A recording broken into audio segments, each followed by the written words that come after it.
Le mot caricature est la francisation de l'italien caricatura, littéralement charge d'une façon exagérée, du verbe italien caricare venu du latin caricare, charger, lester un char de poids, par extension en rajouter. Elle consiste à exagérer les traits d'un personnage. Si celui-ci a un gros nez, la caricature lui fera un très gros nez. La caricature a été pratiquée par les plus grands artistes, ici Léonard de Vinci. Autre grand maître, Goya. Daumier représente ici une assemblée de notables sous Louis-Philippe, et non le Sénat de 2021 comme on aurait pu le penser. La caricature procède souvent par animalisation, comme on le voit ici pour un politicien béarnais d'envergure nationale et internationale. Les ruines de Pompéi nous ont apporté cette caricature d'un politicien local de l'époque.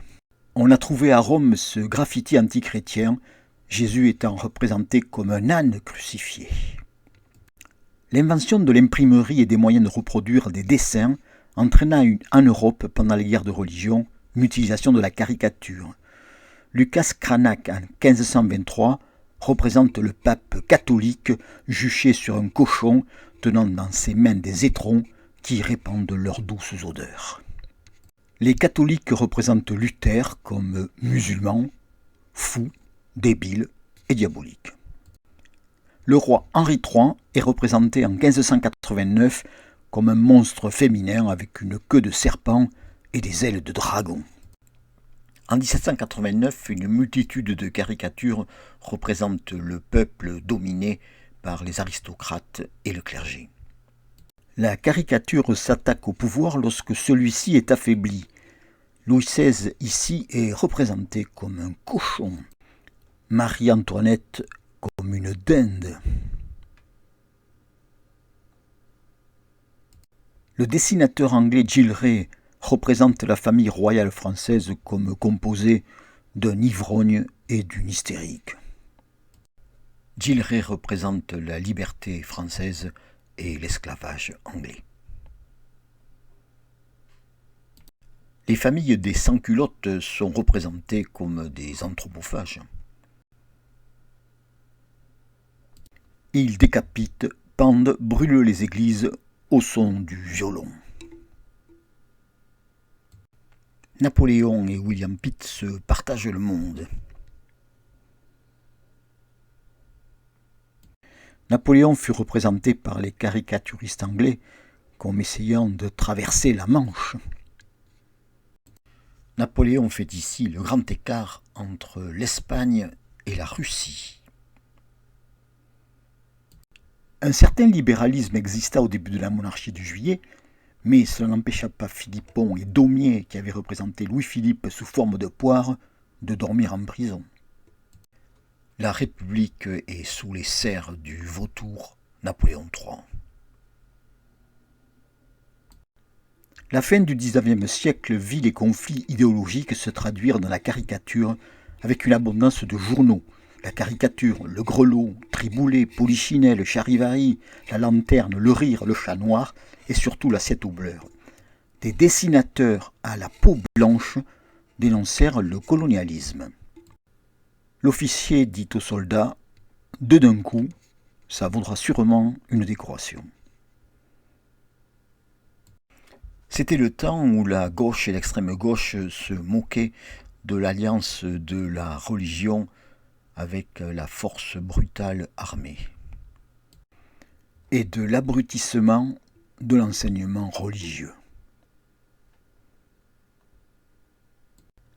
Émile Zola, défenseur de Dreyfus, est représenté sous forme de cochon. Le dessin emblématique de Carandache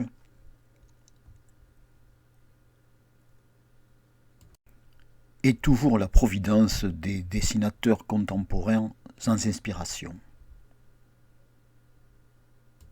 En 1418, la caricature participa à l'effort de guerre des deux côtés. Pour le français, l'allemand est une brute épaisse. Les caricatures racistes font florès du côté allemand. L'officier français demande aux tirailleurs sénégalais Qu'est-ce que vous avez fait des prisonniers? Ils répondent, on les a mangés. La caricature de droite représente le communiste comme l'homme au couteau entre les dents. Le Parti communiste récupérera cette image dans sa propagande contre le nazisme. Séné présume en 2 dessins la tragédie hitlérienne.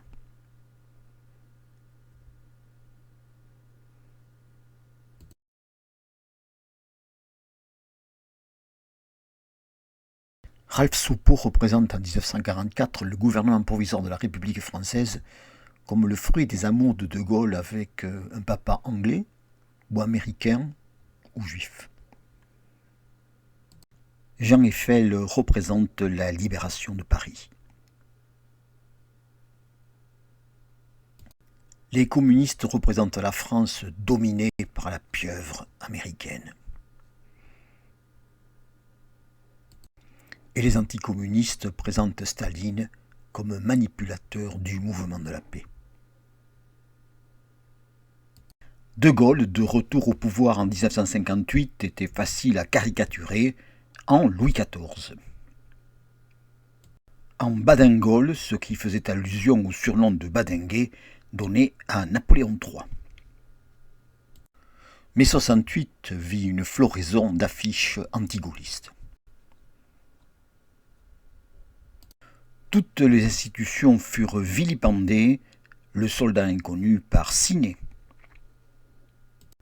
Les CRS furent comparés à des SS. Et De Gaulle à Hitler.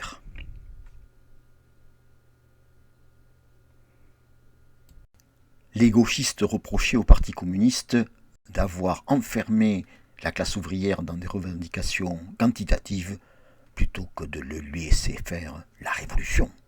À la mort de Gaulle, le dessinateur Faisan faisait allusion au livre « Les chaînes qu'on abat » de Malraux. Harakiri Hebdo à l'incendie d'un dancing le 5-7 à Saint-Laurent-du-Pont où 146 personnes avaient trouvé la mort. Le journal fut interdit et remplacé par Charlie Hebdo. En 1972, le Parti communiste français et le Parti socialiste signaient un programme commun pour gouverner. En 1978, des divergences apparaissaient quant à la nécessité de l'actualiser. Entre 1978 et 1981, l'union de la gauche fut un combat.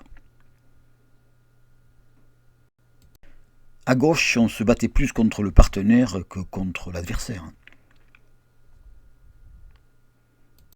À droite, on se battait plus contre le partenaire que contre l'adversaire.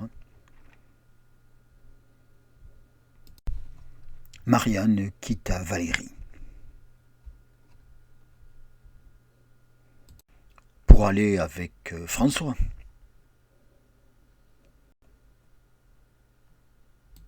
Le changement était là.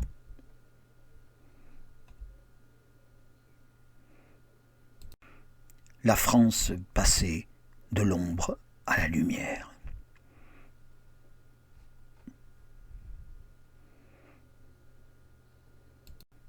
Certes, il ne fallait pas confondre rigueur et austérité. Il fallait se serrer la ceinture, mais celle-ci était rose. L'état de grâce restait un merveilleux souvenir. Depuis, Marianne a eu beaucoup de compagnons, certaines n'ayant pas réussi à la séduire, pour des raisons X ou Y, plutôt X au demeurant.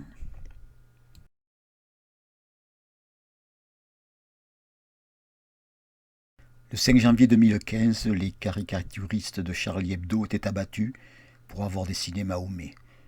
Le 16-10-2020, Samuel Paty, enseignant, était décapité par un islamiste pour avoir étudié avec ses élèves ses caricatures. Terminons avec une petite leçon de sciences politiques. Qu'est-ce qu'une dictature? Une société dans laquelle un dessinateur a peur de publier une caricature.